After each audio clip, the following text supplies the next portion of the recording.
আজকে রাধা অষ্টমী, তাই সকালবেলা আমি আর রাখি ফুল তুলতে বেরিয়ে পড়েছি। বাড়ি ফিরে ঘরটা মুছে স্নান সেরে নিই। আজকে রাধারানীর জন্য পায়েস আর নারকেল নাড়ু বানাবো, তাই ঝটপট করে নারকেলটা কুড়িয়ে নাড়ু বানাতে বসে পড়ি। নাড়ু হয়ে গেলে পায়েসটাও বানিয়ে নিই। তারপর ফুল পাতা দিয়ে রাধা মাধবের জন্য ছোট্ট একটা আসন সাজিয়ে ফেলি।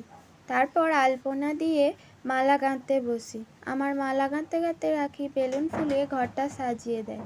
মালা গাঁথা হয়ে গেলে ফল কুচিয়ে নৈবেদ্য সাজিয়ে পুজো সব কিছু গুছিয়ে নিই। তারপর রাধা মাধবকে প্রথমে পঞ্চামৃত দিয়ে স্নান করাই।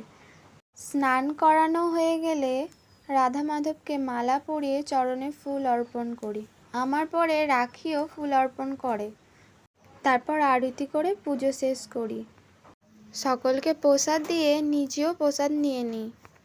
বিকালবেলা আমি রাধারানী আর তুলসী মহারানীর জন্য একটা করে মালা গাঁথি।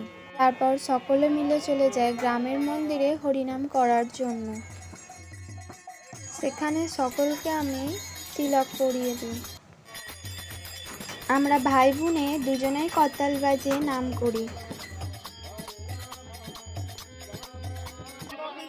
আমরা সকলেই খুব আনন্দ করেছি, বেশি করে বাচ্চারা খুব আনন্দ করেছে। এবছর রাধারানীর জন্মদিনটা খুব ভালোভাবে উদযাপন করলাম। নাম সেরে রাধারানীর প্রসাদ খেয়ে বাড়ি ফিরি।